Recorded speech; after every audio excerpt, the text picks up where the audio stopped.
Welcome, everyone, to another edition of Unravel Your Mind. We're here to transform relationships to love and to life. And I'm your host, Beth Bell, and I'm super excited about today because we have so many amazing questions. Thank you, thank you, thank you to everyone who's submitted questions because they're just so amazing. And I think they're stuff that we are all struggling with in some way, shape, or form, or have struggled with, or know someone struggling with. So I'm excited to get through the questions today. And there's also a bit of a theme that I think you're going to see, a thread that's coming through what's going on in humanity, maybe, or maybe it's just with the high vibe group of people. But I think it's humanity because I think it's also very planetary. So let's see. We'll talk about that at the very end, the theme and how we're moving through it on this ascension journey and everything that we that we come across on the awakening path. So, but the holidays are upon us, right? So that's another interesting and exciting time for many, and for others, it's a crazy time. So the first question is very much related to that, so I'll jump right into it. If you have any questions, please write them in the chat. I am more than happy to answer them live. If you're watching this on replay, no problem. Enter it in and I'll catch it next week and bring it in as a question. So I always look forward to hearing what's going on in your mind so that we can blow up these beliefs and constructs that are no longer serving us, or put new ones in that help us thrive and live our life's passion and purpose. So all right, back to Thanksgiving. First question is, Thanksgiving can be a very challenging time getting together with family. There sometimes can be drama. How do I stay centered and be my best self during all the craziness? What a great question. I feel fortunate that my family doesn't give me as much drama when we're together.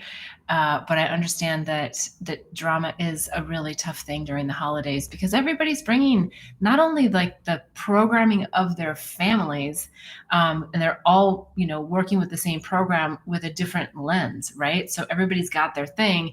And oftentimes the people that we love the most, we sometimes treat the worst, just meaning that we don't intend to, but we're a little bit more vocal, we're a little bit more edgy, we're not putting on our best face sometimes. So I think about, before you come into the Thanksgiving holiday, what it is that you want to feel. Don't think about like how you want the turkey to be or the place settings to be or the tradition and all of that. Those are all details. They're nice details, but that's where everybody gets in a tizzy, right? Like, well, I want to do this. No, I want to do that. Well, this is important. That's important. Think about how you want to feel when you're there. And for me, when I think about Thanksgiving, I think about just feeling supported. I think about feeling with family and community, whether it's my biological family or it's friend family, that we have great conversation, that we feel love, and that we all feel grateful for the holiday, and we feel grateful for being with each other. So whatever the feeling is that you want to feel when you go to Thanksgiving, spend a little time just sitting with yourself. And I like to journal it because I think when we journal, it brings a level of focus to an intention. And so journaling really is, I think, a place to get the intention written down, and also to quiet your mind enough to think about what it is that you really want. Otherwise, sometimes it's like, oh yeah, okay, I'm thinking about what I want, but then we're doing like 10 other things. So just spend that quiet time really, really feeling into, what do I want to feel? And then think about what you might be able to do differently, or maybe the same as other years, to bring that feeling to everyone. How can you bring that to everyone else? And don't have any expectation of what you're going to get in return. Because oftentimes, we have big dreams and fantasies about what the holiday is going to look like and smell like and taste like, and it doesn't always work out that way. So let's get back to the little things and be in the gratefulness for having food on our plate, and for having clean water, and for having whatever it is that we have at on our Thanksgiving Day specials. So finding the little things, finding the gratitude, and really being anchored in how you want to feel, I think is the best way that you can approach potentially what in the past may have felt like a lot of drama. And then just staying true to that, staying true to how you want to feel, and not letting someone else rock your boat. Okay, the next question is also very similar. It is, Thanksgiving is an opportunity. It's a time to spend time with loved ones. How can I take time during this busy holiday to connect on a deeper level? You know, what's coming to me is when you're approaching that holiday, maybe there's some things that you can suggest that people do in preparation. Maybe it's the same exercise that I just recommended, that you ask everyone to think about how they want to feel, and then bring that feeling to the holiday. But you also might want to say, hey, you know, can we consider doing something unique and different this holiday? And maybe that is bringing to the table one thing that you're struggling with, and you would like support on from whoever is there during that Thanksgiving time. And one thing that is your superpower that you're just really proud of, and ask everyone else to do the same. I think, and if it's not at the dinner table, it might be at a, you know, like, let's have a pre-drink round table, or maybe a post-dinner, aperitif or something. And you actually ask people to bring one thing that they're struggling with, and one thing that you think is your superpower.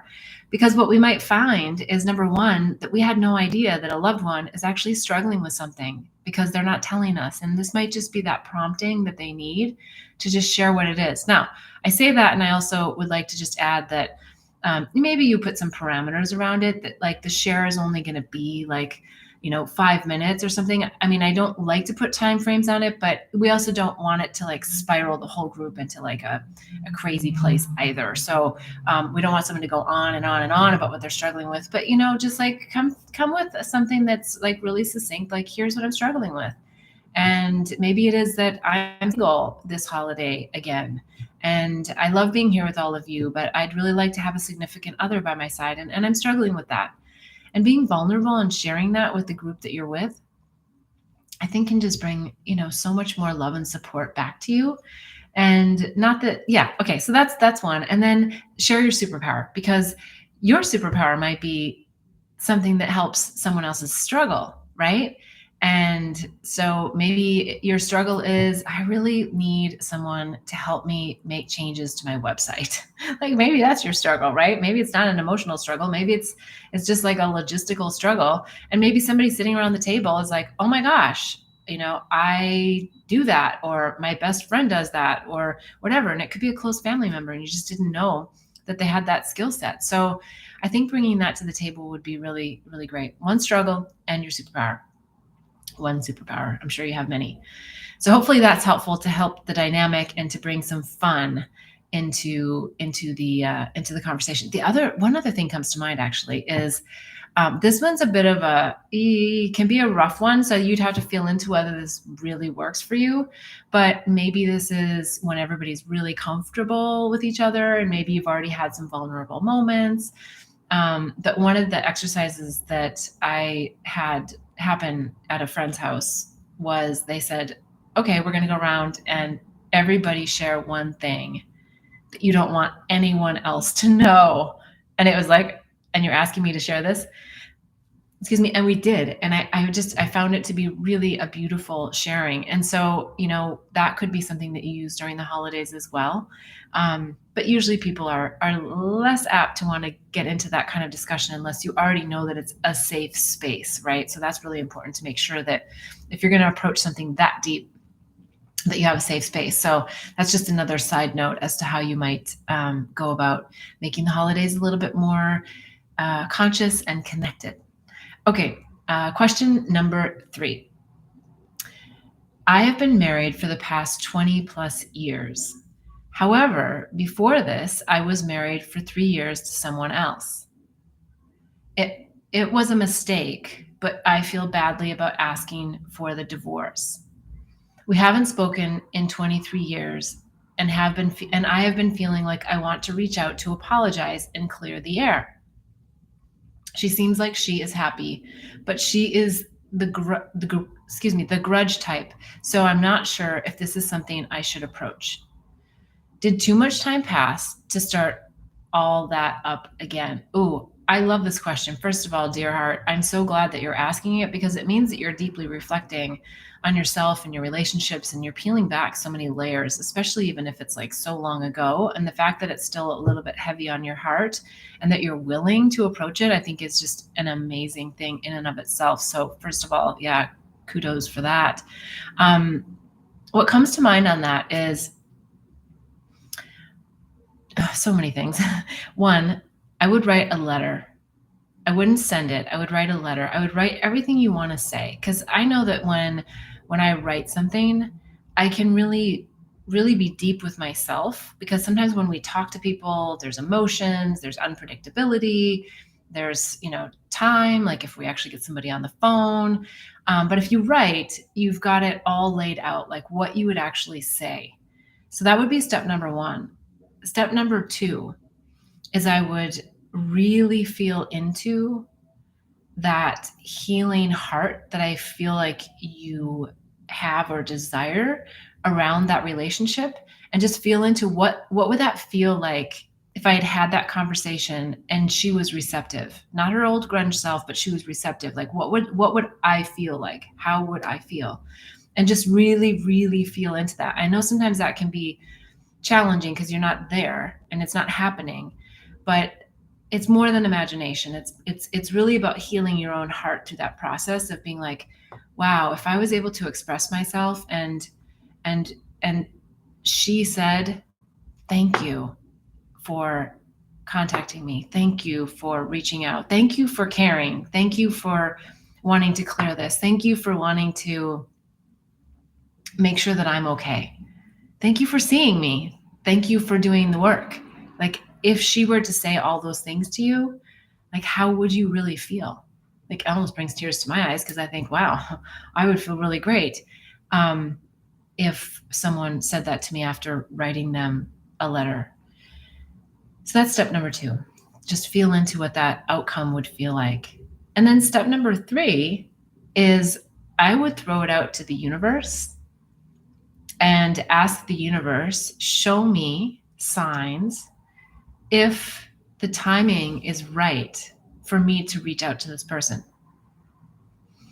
I would look for, and I don't mean this exactly, but I would look for things like, is there someone from your friend circle that suddenly connects to you that is also connected to her? Is there something that happens? I don't know. I can't imagine you're on Facebook. Maybe you are. I don't know. Connected to them still, or something shows up, a picture falls out of nowhere that reminds you of that period of time in your life. Something that it's like spirit is speaking to me, nudging me, saying, okay, it's okay. And feel into whatever that sign or symbol is. Because you might get something that actually says no, like not a good time to reach out, not a time to ever reach out, because remember, at the end of this life, you will have that opportunity to meet with everyone and have that healing, which doesn't discount wanting to do it now. And, hopefully if it's divinely guided, that it will happen.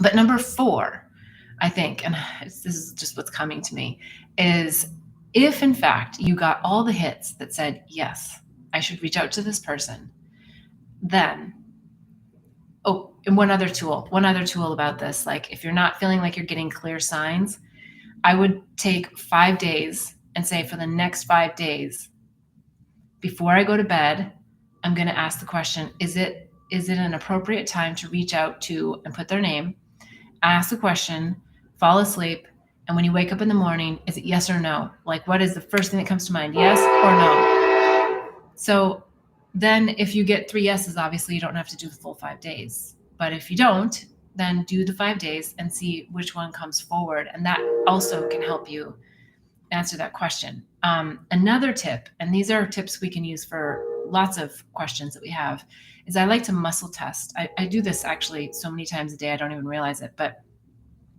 is the timing appropriate for me to reach out to my previous spouse? Take your fingers, your thumb and your middle finger, and put them together like this. You're probably familiar with this, and muscle test it.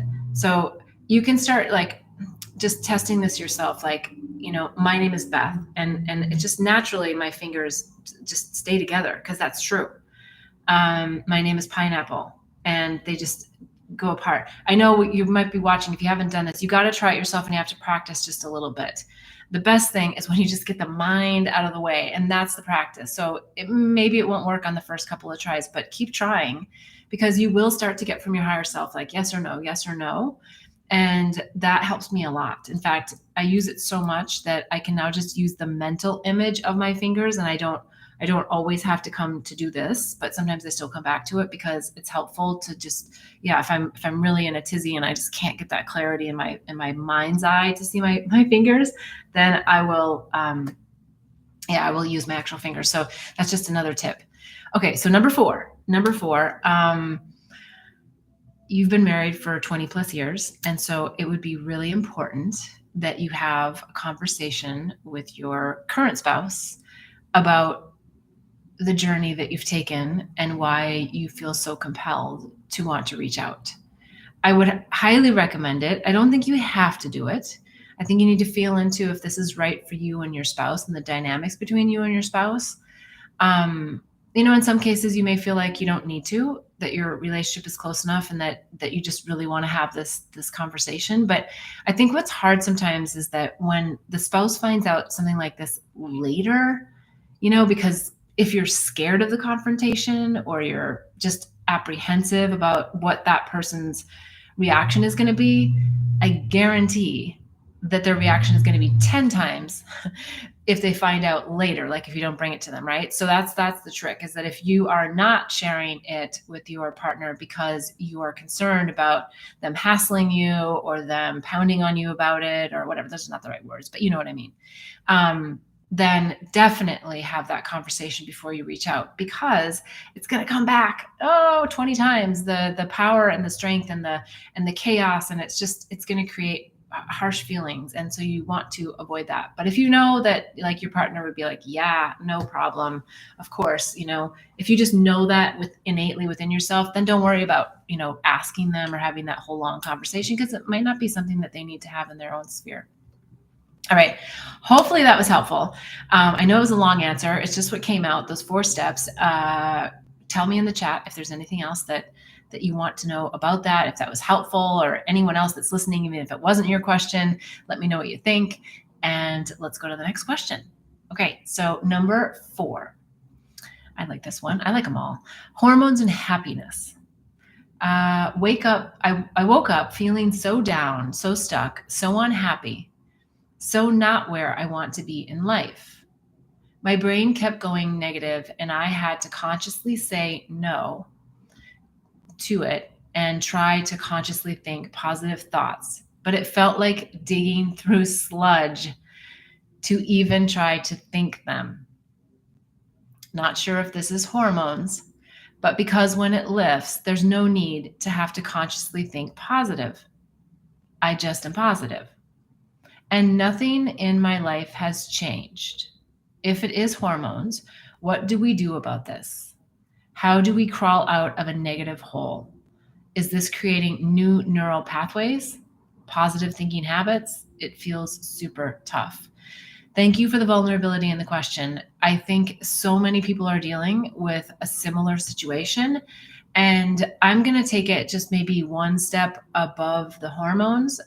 Definitely hormones can be part of this, but I'll just say it's brain chemistry, right? So it could be hormones like estrogen, progestin, testosterone, but it also could be serotonin, dopamine, oxytocin, cortisol, right? And right now, our external environment can be super chaotic, right? It can be that we've seen something on social media that tweaks us, plants a seed in our subconscious or conscious mind.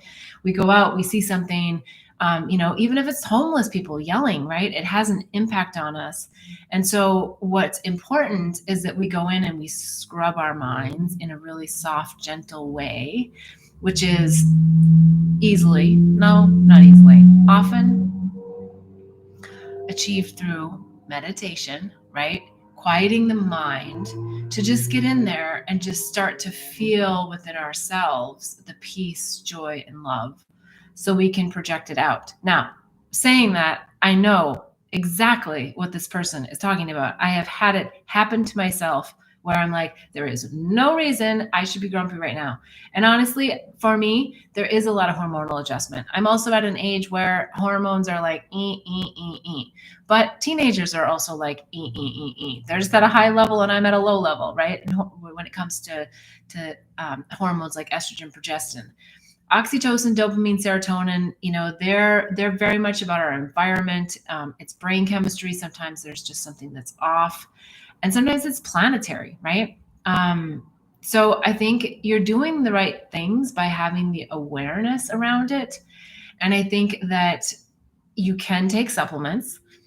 But what I would suggest is, if it's an ongoing thing, I would definitely go in and seek supervision from, an OBGYN or a homeopathic alternative medicine, if that feels right for you. Someone who can go in and maybe do some muscle testing with you and see if you're low or deficient. But sometimes we're just having a bad day. And sometimes there's just a lot happening planetary wise. But I think overall, what I would say is I feel that we're being asked to practice with these tough days. Not go into that place of self-bullying. I can't get myself out of it. Why can't I get myself out of it? I know better. That's what I do to myself. And I have to come back to, just that, like, no, let me just love myself. Okay, I'm feeling this. I get this. I don't want this. And also just asking spirit to let it go, right? Please help me let it go. I'll give a little plug here for a guy that I listen to his meditations a lot if I'm in these weird spaces. Like if I feel like my mind viruses are like really like dialed up. When I first started listening to him, and forgive me, but when I first started listening, I was like, I don't know about this guy. And because a friend of mine had sent me a link, and it didn't take long to realize that, wow, there's really some great stuff happening here on the meditation. His name is Steve Noble.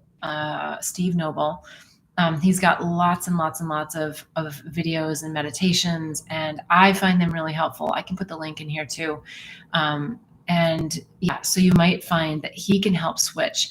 But to your point, as you know, when you wake up, if you start getting those thoughts, do not follow them. Rule number 1, do not follow the thought. And that is where you can most successfully divert that spiral and that craziness that can take off like wildfire. So wake up, think of gratitude. It can be as simple as, I am so grateful for the comfortable bed that I'm in. I'm so grateful to have, a warm place. I'm so grateful to have a roof over my head, right? So just go back to the basics, start with those things. And if you're waking up and it's like really off, put on a meditation before you get out of bed. Because I know how this works, at least for me, that if I wake up and I have a little tweak and I don't do something that shifts it before I get out of bed, I get into my routine of my matcha tea. I do this, I do that, but I haven't come in and like controll's not the right word. I haven't monitored, I haven't shifted that thought. That origination thought is important. So get to that one, stop it in its tracks, and find some tools. I have this whole list in my notes section of my phone.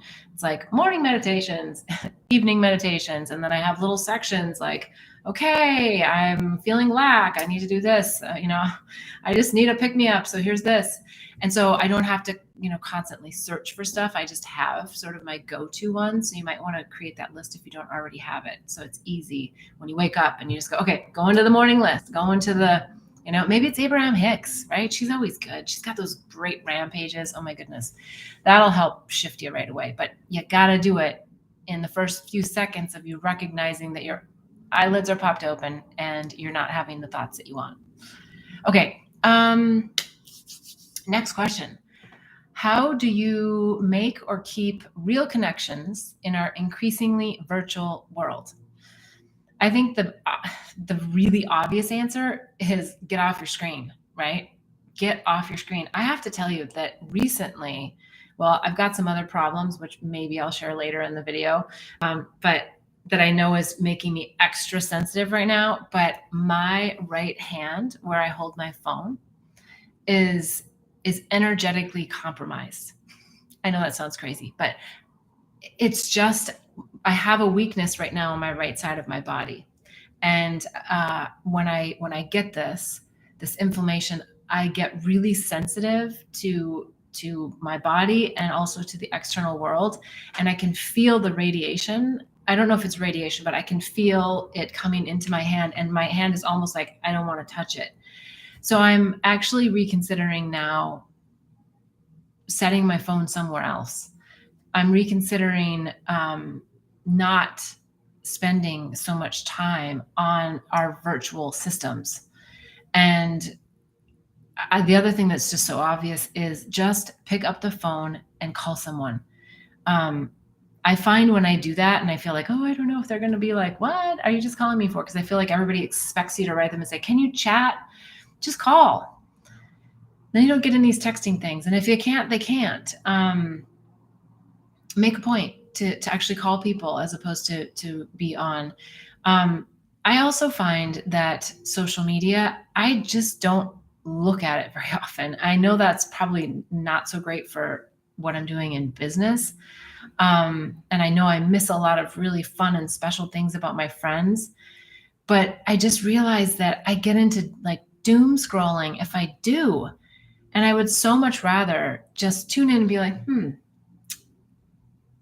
do I want to talk to today? Who do I need to touch base with today? And do that as opposed to, oh my gosh, who do I got to find today? Who do I got to talk to? And, texting and texting and, commenting on posts and this and that and the other. I'm not saying don't do it. I'm just saying just reduce the amount of time. There's screen settings in your phone. You can use it for your children, but you can use it for yourself. So like, let's say that Instagram, you just spend so much time on it and you're like, you walk away and you're like, oh my God, I just spent an hour. Go into the settings. I don't know exactly where they are. I'm sure if somebody knows, write them in the notes, but go into the settings and give yourself a time limit. I only want 10 minutes a day on Instagram. I only want 10 minutes a day on YouTube. I only want 10 minutes on, right? So then you have like, okay, that you're only going to spend 30 minutes total on social media and you've allotted yourself the time. I know it's remedial, but sometimes that's what we got to do to control our craziness of getting lost in the virtual world. I would highly recommend it because I'll tell you that personal connections, eye contact, conversations, hugs, they raise our oxytocin levels, whereas a lot of this other stuff can raise our cortisol levels, which creates that anxiety, whatever it is, anxiety that you don't have the money to do what they're doing, anxiety that you don't have the friends that they have, whatever it is. So yeah, just get off the screens. That's the best way to do it, isn't it? Yeah, so simple. Okay. Next question. When overwhelmed and down, struggling with turning towards someone or self-soothing, starting to desire connection. I'm starting to desire connection and hugs in times like these, but worry about being too much, being negative Nancy, and eventually pushing people away. Thoughts? Yeah, I think, just go in there, go in you, and know that everything's within you. Know that if there's not someone either in your house or there's someone in your house, but they're not interested in having that moment of touch or care or recognition or a hug or, whatever it is that you're feeling like you need, that you can just go vertical and just align in and just, again, sit back and just be like, Everything I have is within me. I don't need anyone. Spirit, show me, guide me, direct me. If there's someone in my household, or there's someone or somewhere I'm supposed to go outside to be in that communion with another, right? Just ask for the guidance. Is it time that I go outside and walk in nature and feel the breeze and know that that's source intelligence touching my skin, right? Nature can do all the things that humans can do and more, even more, because nature's magical and humans have a lot of mental thought constructs that they want to get stuck in. So nature's coming forward as a really great way. The other thing, this is something that a dear friend of mine recommended to me yesterday.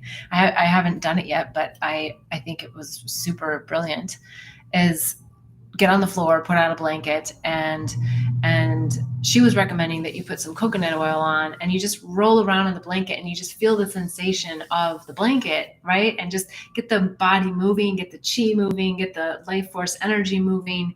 I think that's a great way, right? I mean, it sounds kind of silly. Hug your, I don't know, if you got a stuffed animal or you got something, if you got a dog, maybe just, be with them and feel them, feel their energy, feel their fur and all of that, and just get into the really simple yet juicy bits.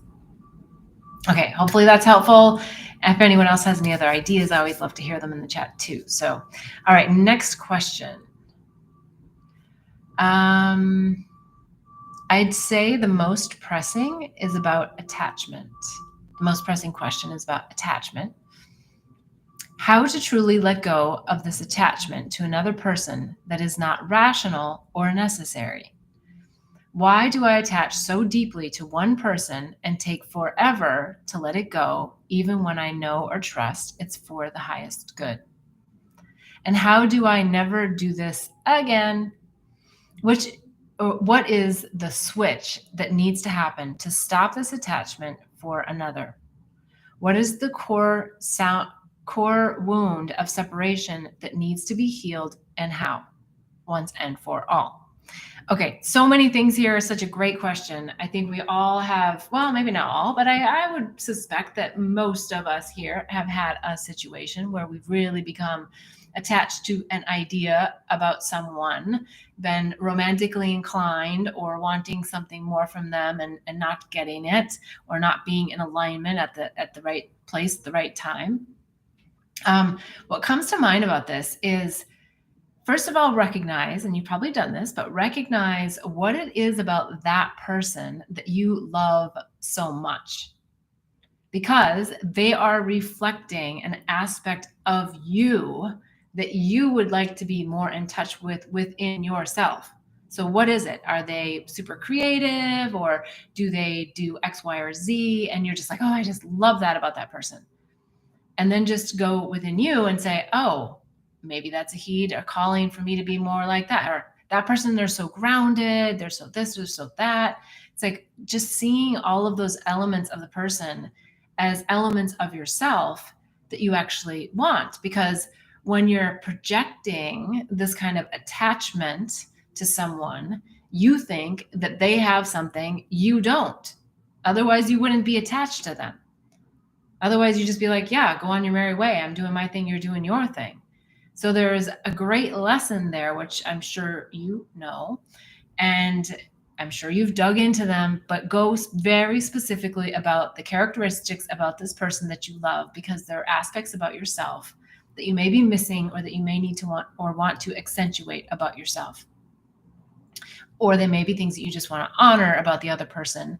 But we know that everybody is just a reflection of ourselves, here to help us have an experience, here to teach us something. So how do we get over it? How do we move through it? We got to get back to that origination thought. So when you hear yourself thinking about it, come up with a mantra that takes you into another space. Like, let's say you're thinking about this potential romantic partner, you're interested, they're not, you feel attached to them, they're not to you. Thank goodness, because then it would be a dual attachment, and that gets even crazier. So first of all, I guess being gratitude that it's only you that's having the problem. Then the entanglement's a little bit easier. So come up with a mantra and say to yourself, when this thought comes up about this person, I am going to say this. And maybe this is, I'm so grateful for a life partner that sees me for all my beauty in which I see myself. I'm so grateful to be able to share this experience with another in a very balanced and interdependent way. Thank you, thank you, thank you. Right? It can be that simple, but as soon as you get that thought about that person, you just go right to that mantra. Because if you don't catch it in the beginning, then you keep going. And when you hear yourself talking to somebody new, I mean, the worst is, I know I'm being dramatic, but the worst is when you find someone new that hasn't heard the story and then you want to tell them everything all over again. You've got to stop yourself. You got to stop telling the story. You want people to listen to you. You want people to hear you tell the story, but you got to stop telling the story, right? Otherwise, you're not going to release the attachment if you're attached to talking about the story. So yes, I know that all too well. I do that all the time. So just unattach from, the story. Sorry. No, you know what? I was going to tell you a story, but it's a story that I don't want to tell anymore. And so let's talk about, and then go into something else and have that next thing maybe ready. Like when you catch yourself, like, what am I going to talk to somebody about when I want to go there? Talk about the positive things. Talk about what's going on in your life. Talk about all the beautiful alignments that are happening, all the things that are working, right? Stay there. And having this awareness is what's going to keep you from going into it again next time. And even if you do next time, it just, it's like the time frame gets shorter and shorter and shorter that we can move through the lesson. So you're doing the work. You're getting it all done.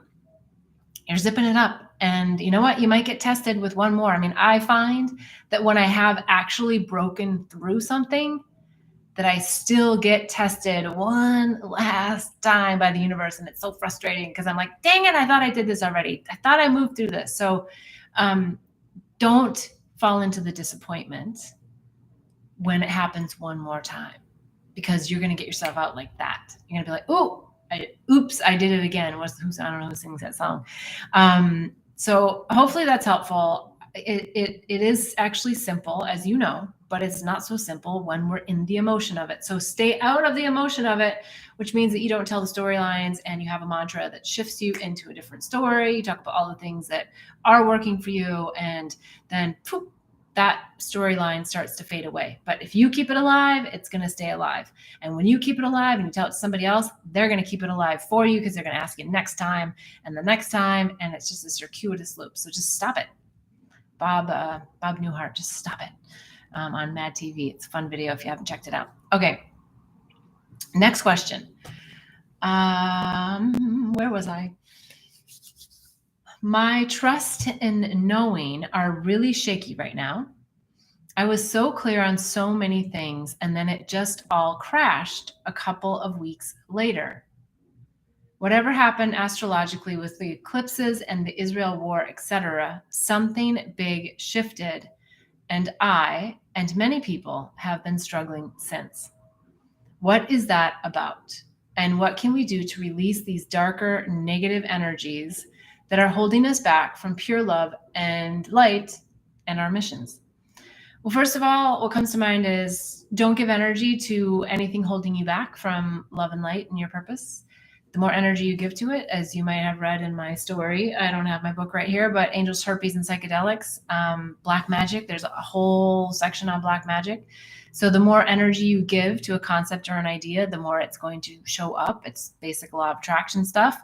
And yes, there are negative energies.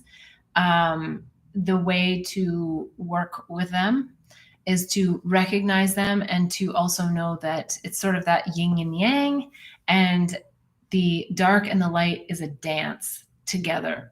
So while there are some very traumatic things happening in the world with, as you mentioned, the war, several wars actually, there is an underbelly that is coming up. Let's stay in the blessings I'm not saying it to discount what's happening, but stay in the blessings of knowing that energetically, spiritually, we are blowing some serious shit up. And when we blow it up, we all feel it. We feel it within ourselves. We feel it for our brothers and sisters. And so we want to stay in the higher vibration of it all. We want to raise our consciousness. We want to keep using our toolbox. We want to keep doing the things that bring peace, joy, and love to the world. I know some people are like, well, how can you be so happy? Or how can you, say those things if other people are suffering? Because we know that us going into suffering does not pull someone else out of theirs. It doesn't. We have to shine the light and show the way. So we have to be anchored in our own platform of the groundedness of this terrestrial third dimensional field. And at the same time, be in that vertical position connected to the celestial source intelligence and expand our consciousness as we go along, right? Expand it so that we're not caught in the negativity of these things that are happening. We acknowledge it. We have compassion for it, but we're not getting in the shit with it. So important. So important. Hopefully that answers the question. If not, I'm happy to talk about it more next week because I think it's an ongoing theme. All right. I got to look at my other note section here. Oh, you know what, though? I think I didn't quite answer my trust and knowing are really shaky right now. I think that's happening for everyone right now. I think there's moments, and I think that they're tests from the universe. The universe is not in a bad way. This isn't like a test. This is like initiations. This is like, well, where are you at in your groundedness? And when you realize that you're shaky, then you just go, okay, thank you. Got a little bit more work to do. Got to dust that off. Got to get that residual out, right? I'm sitting in a belief that's not serving me or humanity. It's that kind of thing. So I think give yourself some grace on the shakiness. It's happening. It's happening to all of us. It's going to happen more. It's going to be more intense. This is like, I don't know, probably only the beginning. So be grateful for the ability to practice, right? It's kind of like in the military, you practice for tough stuff. And when you're practicing it, it's tough, right? That's why a lot of people can't make it because they don't want to go through the toughness, the mental agility that you need and the calmness that you need to have in the face of like real chaos, right? So you do all this prep work and you practice and you practice and you prep and you practice and you build tools and you, right? Well, that's what we're doing right now. We're doing that for humanity. We're doing that for our own soul sovereignty. We're doing that for what's coming. And we all chose to be here right now in this time with all of this crazy stuff that's happening. We chose to be here.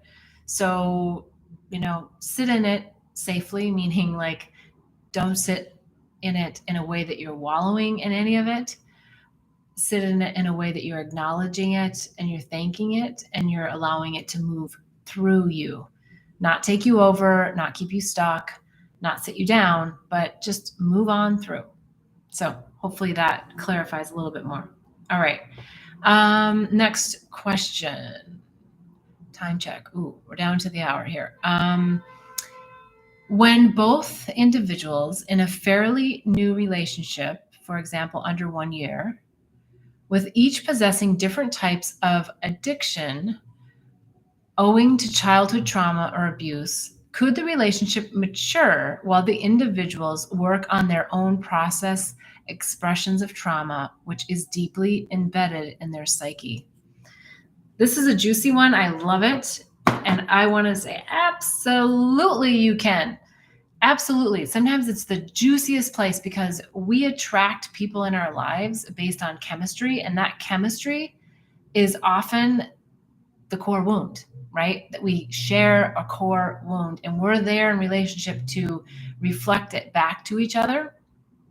So the fact that this question appears that the two people have awareness around this is step number one. So that's so amazing. You have the awareness about what the wounds are. Step number 2 might be the most important step, which is that both parties in the relationship need to want to do the work. You got to do the work, right? One person doing the work, you can get so far, but you're not going to get all the way. And that one person is going to be really worn out from doing all the work. So step number 2 is you both have to really want to do the work. If you don't want to do the work, then I would consider doing the work on your own and coming back to the relationship at a later time. So that's another option. It doesn't mean you have to say, we're never going to be together or we're breaking up forever. You just say, then I'm going to give you your time and space to go do your work.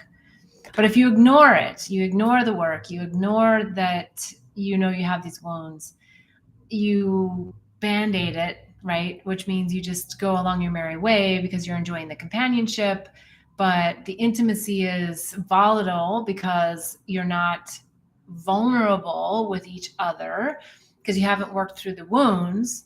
Then it's just going to be torture, right? Then you're just going to build this entire dossier against each other that is going to inevitably come out later where you hate each other or you're fighting or you just cannot get to a place of like communicating. So yes, stay in the relationship, work through it, use your awareness, use your communication tools. And when the communication tools don't work, say, my communication tools are broken in the moment, but I really need to talk about this.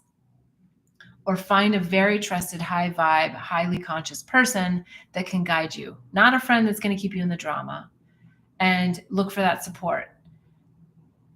The last thing that I would also just throw out there as a possibility is there is studies that have taken place. When I was at the psychedelic science conference in Denver in June, there was only over 12,000 people there. I went to one of the sessions and there was, I think, 4 people on the panel, and maybe it was 5, but they were doing clinical trials on couples therapy with MDMA. And we're having amazing results. So whether it's MDMA or it's psilocybin mushrooms, you'll have to check the legality of your state, and all of that. But that also can be a great option. And the reason why I say that is because if you do a psychedelic ceremony in a safe set and setting with a server or someone who's a space holder for you, a sacred space holder, and someone who understands the medicine that can help you work through what you're eventually going to be integrating when you're off the medicine, is you'll be able to just put a pause on that default mode network that you may or may not even realize is always running a narrative. And you'll be able to look at each other from a very inner child, soft, loving way. I don't know if you saw years ago, there was this beautiful, I've never been to Burning Man, but I saw this picture from Burning Man, and it was like these huge wire people, and they were sitting back to back. And then inside these huge wire people sitting back to back, there were 2 inner child people standing and putting their hands together, through the backs of the bigger people. It's such an amazing image because that's really what it is we're just trying to unravel that darn mind and all of those beliefs and all of the trauma and the drama that's happened to us that keeps us from being vulnerable and showing our love light out there, right? Because we think somebody's going to take it away. Nobody's taking away your love. You are love, period. End of story. Someone else that comes in that makes you feel love, an animal, a person, a parent, a friend, they're just reflecting your own love. So no one can take it away. Yes, I understand that it feels that way, but I'm just suggesting that we step through this illusion because it's always going to be the first marriage, as Axel would always say. You've got to be in love with you. And that's when you share with others this love that's unconditional, without the attachments, without the dependency, without the I need you. Yes, we all want and need each other to some degree, but we want to be interdependent, not dependent on someone, and not so independent that we're like, I don't need anybody. No, that's the Lone Ranger approach, and it's lonely. That's why they call it the Lone Ranger. All right. I think that answers all of our questions for today. Let me just make sure that I didn't accidentally skip anything? Do I have anything more on the live chat? I don't think so. All right, you guys, this has been a lot of fun. And I always look forward to your questions. So please, if you got any pearl of wisdom out of today, please give me a little thumbs up, hit the subscribe button, do the bell, and stick with me. Share me.